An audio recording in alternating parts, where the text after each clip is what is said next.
been a busy day in the National Football League, and there could be implications for the Kansas City Chiefs. Are we looking at the possibility of the Chiefs trading for Micah Parsons after his trade request today? Speaking of trades, what about Terry McLaurin? Could he end up in Kansas City after he made a trade demand as well?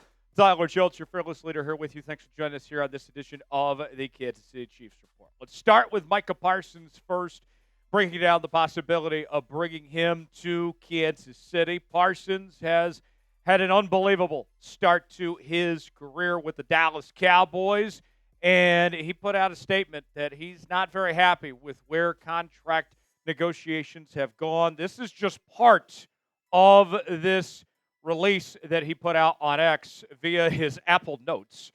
Here's some of what he had to say.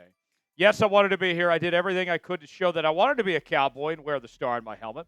I wanted to play in front of the best fans in sports and make this America's team once again, the team my pops and I grew up cheering for up in Harrisburg, Pennsylvania. Unfortunately, I no longer want to be here. I no longer want to be held close to closed door negotiations without my agent present. I no longer want shots taken at me for getting injured while laying it out on the line for the organization, our fans, and my teammates. I no longer want narratives created and spread to the media about me. I had purposely stayed quiet in hopes of getting something done, but since there is confusion out there, let me clear some things up. I had my agent reach out to the Cowboys last offseason after my third year in hopes of getting a deal done. Unfortunately, the team did not want to start any negotiations at that point. I was okay with that, didn't complain, and focused on the 2024 season. And here we are, still no deal done. Typical Dallas Cowboys. This adds up. Jerry always finds ways to screw this up time and time again. We've seen this with Dak Prescott, how long it took to get him a deal. CeeDee Lamb, the same thing.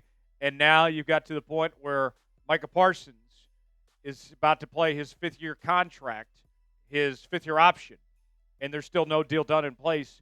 And so that opens up the possibility that he could be traded since there's no progress on anything being done. What about the Kansas City Chiefs now? This would be a luxury for the Kansas City Chiefs. All right, you're already arguably the best team in football as is, okay? And you have a pretty dang good defense on top of that. It would cost a lot of money. It would cost a lot of draft capital. But no question it would make this team better. But is it worth it? That is the question the Chiefs have to ask themselves. So let's ask you, your chance to be Brett Veach. Should the Chiefs trade for Micah Parsons? You got two options here. Type T for trade, P for pass. Weigh in and let us know. We are closing in on 73,000 subscribers on the channel, just over 200 away from reaching that next milestone. When NFL news breaks that could have an impact on the Kansas City Chiefs, we are going to talk about it right here on the Kansas City Chiefs Report. Subscribe now for free. Turn on notifications so you never miss a moment. YouTube.com/Chiefs TV. Help us get to 73K subs. Lock us in. You'll be glad you did. Now, I look at the Micah situation, and the odds of him being traded as is, there's still a point where this could be salvaged, where he could end up staying in Dallas. And then of interested parties and all that, there would be plenty of suitors out there. I don't think the Kansas City Chiefs are number 1, 2, or 3, but there's still a greater than zero chance. In fact, the folks at sportsbetting.ag have the odds at 28-1. So not impossible, but still a long shot that the Chiefs could bring in Micah Parsons at this point. No doubt, the defensive side of the ball would be unstoppable, all right? You look at the offense with Patrick Mahomes and the weapons with Xavier Worthy, Rashee Rice, Travis Kelce, Noah Gray, Isaiah Pacheco, and then you pair up a defense with Chris Jones, Micah Parsons, Trent McDuffie. It would just be unfair, folks. You look at Micah Parsons, his resume, he's only been in the league a few years, and look what he's already accomplished. 4 straight Pro Bowls. 2 times he's been selected as a first-team All-Pro, also a second-team All-Pro selection in 2023, the NFL's Defensive Rookie of the Year in 2021, and he's not even in his prime yet, my friends. Look at these statistics here. Okay? 2021, 13 sacks. 2022, 13.5. 2023, 14. 2024, 12 sacks. And typically what we see when guys are putting up those type of numbers earlier in their career, there's still one more big jump to make.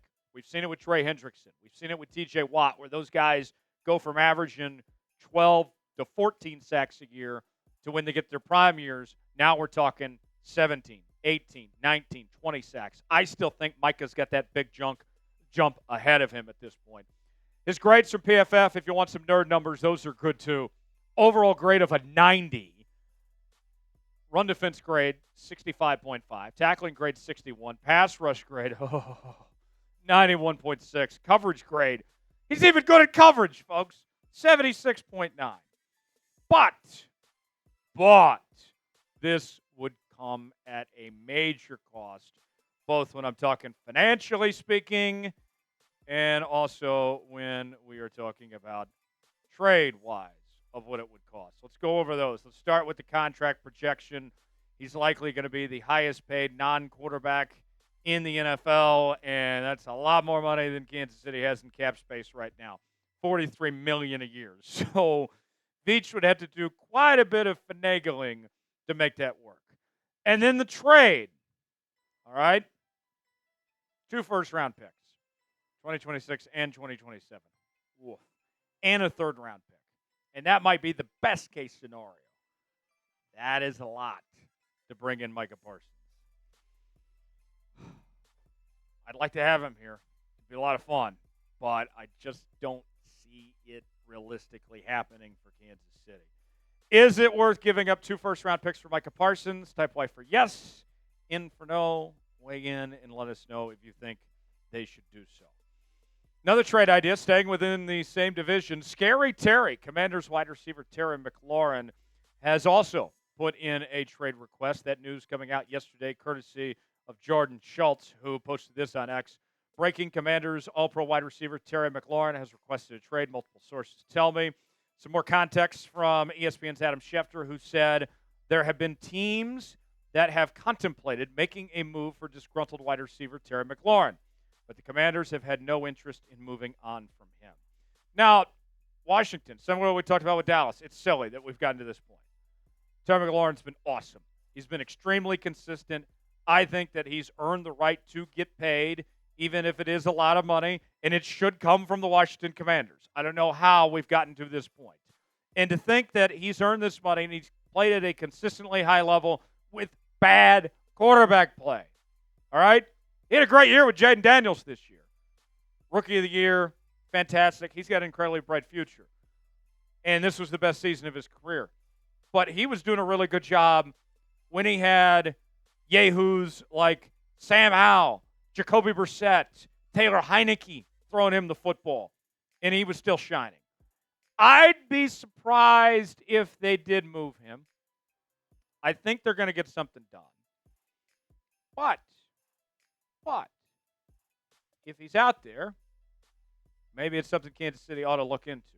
If you had to pick one to trade for, would you rather go with Micah or Scary Terry? Type MP for Micah Parsons. Type TM for Terry McLaurin. Pick one to trade for in the comments section below. Got an insane deal we're offering right now, folks. You see this thing, this cutoff hoodie? I know it's a little warm outside, but it is short sleeve, okay? It was $55 at one point in time. Now it is only $33. And you can get yours now at chatsports.com/Chiefs sale is where you can find these today. We have all sorts of different shapes and sizes available to your liking. We also have other Chiefs merchandise at that same link as well. Go check it out now, chatsports.com/Chiefs sale to get yours today. The link is in the comments and the description of today's video. That's chatsports.com/Chiefs sale. Get yours now. The resume for Terry McLaurin is pretty dang good, my friends. Second-team All-Pro this past year for the first time in his career. A 2-time Pro Bowler, 2022 and in 2024. And you talk about consistency. Here's what I mean, folks. 5 straight. 5. Uno, dos, tres, cuatro, cinco. 1,000-yard-plus receiving seasons. And he's done it since the beginning as he was a Pro Football Writers Association's all-rookie team selection. Statistically speaking, here's what we're talking about here, folks. You see, this past year with Jaden Daniels, all right, 13 touchdowns. Close to 1,100 yards, 82 catches.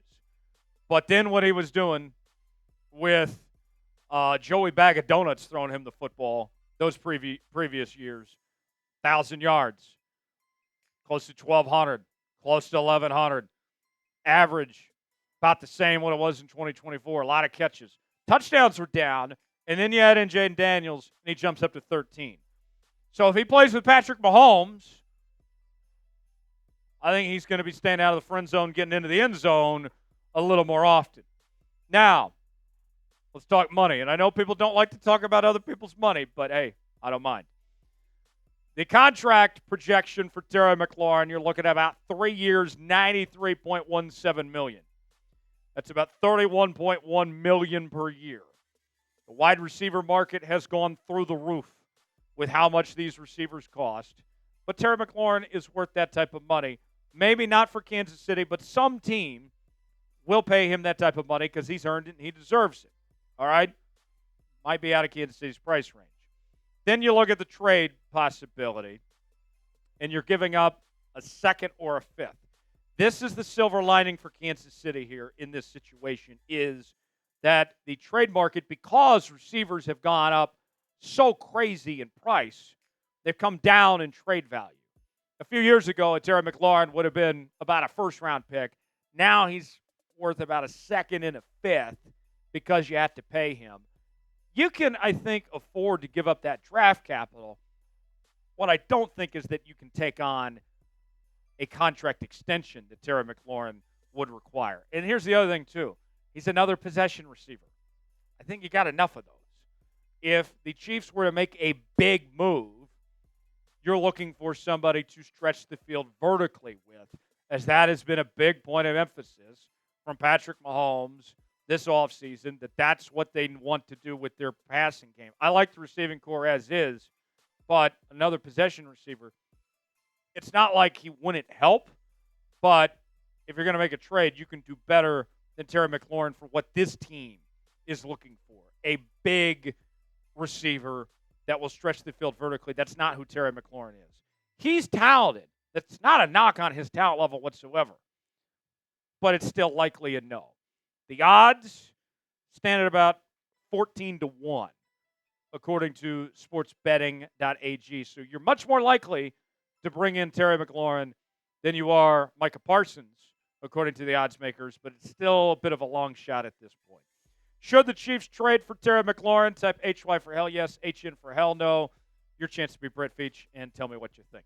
For more Chiefs coverage here on the Kids See Chiefs Report, subscribe now for free. YouTube.com/ChiefsTV. I'm Tyler Jones. Thanks for joining us. We'll see you next time.